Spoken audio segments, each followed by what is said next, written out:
Morning সকলোকে আৰু ৰাতিপুৱা নাস্তা কৰিলেনে? এইবিধ পিঠা খাই কোনে কোনে ভাল পায় জনাব দেই। আৰু পিঠা বনাবলৈ মই প্ৰথমতে পিঠাগুড়িখিনি অলপমান ভাজি লৈছোঁ আৰু এইফালে পানী গৰম হ'বলৈ দিছোঁ। পানীখিনি ভালদৰে গৰম হ'ব লাগে, তেতিয়াহে পিঠাখিনি ধুনীয়া হয়।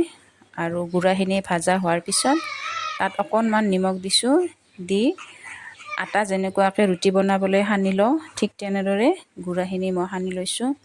গৰম কাৰণে প্ৰথমতে কৰচখনেৰে মই ধুনীয়াকৈ সানি লৈছোঁ আৰু একদম ধুনীয়াকৈ সানা হৈ গ'ল গুড়াখিনি।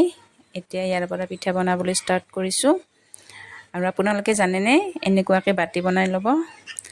মই কিন্তু জানো দেই, ইমান ধুনীয়া বাতি বনাইছোঁ চাওকচোন।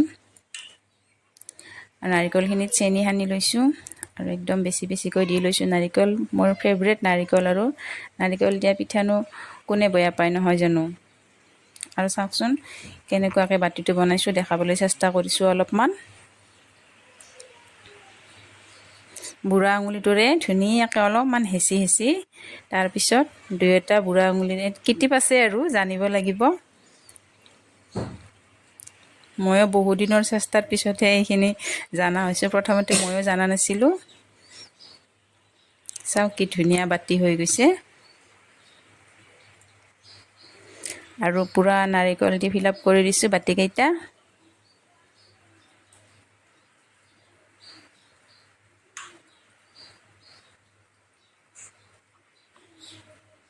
হৈ গ'ল পিঠা। আৰু পানী এফালে উতল আহি আছে, তাত এখন কাপোৰ দিছোঁ, কটন কাপোৰ। আৰু তাৰ ওপৰত ধুনীয়াকৈ ম'ম' যেনেকুৱাকৈ বনাই পূৰা ভাপত, আৰু পিঠা ৰেডি হৈ গ'ল। পিঠা ৰেডি, চাহ ৰেডি। এতিয়া আপোনালোকৰ আগত খাই দিওঁ আৰু বেয়া নাপাব দেই।